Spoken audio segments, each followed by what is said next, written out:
বহুদিন পরে আমরা আমাদের নেত্রী তার চিকিৎসার জন্য দেশের বাইরে যাচ্ছে এবং স্বৈরাচার সরকার সে দীর্ঘদিন অসুস্থ থাকার পরও চিকিৎসা করার জন্য সে তাকে দেশের বাইরে যেতে দেয় নাই এবং গৃহবন্দী করে রেখেছে এবং এটা অমানবিক ছিল।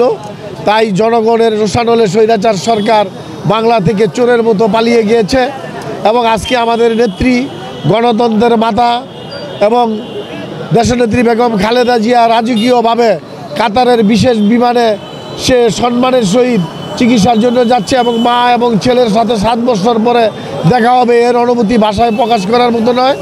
আমরা চাই দেশনেত্রী বেগম খালেদা জিয়া বাংলাদেশে আসবে এবং সুষ্ঠু নির্বাচনের মাধ্যমে অন্তর্বর্তীকালীন জনগণের ভোটাধিকার প্রয়োগের সুযোগ দিয়ে আমার ভোট আমি দিব একটা সরকার গঠন করবে।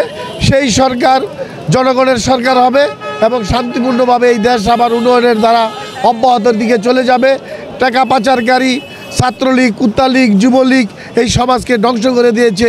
আমরা মনে করি নতুন সরকার এই অবস্থা থেকে দেশকে শান্তিপূর্ণ পরিবেশে ফেরত আনবেন, এই বলে আমার বক্তব্য শেষ করতে চাই। ঢেমনা থানা বিএনপি জিন্দাবাদ। রবিউল্লাহ নবী ভাইয়ের নেতৃত্বে ঢাকা 5 আসনে বিএনপি অঙ্গ সংগঠন আমরা ঐক্যবদ্ধ। খালেদা জিয়া জিন্দাবাদ। তারেক জিয়া বীরের বেশে আসবে ফিরে বাংলাদেশে, টেক ব্যাক বাংলা।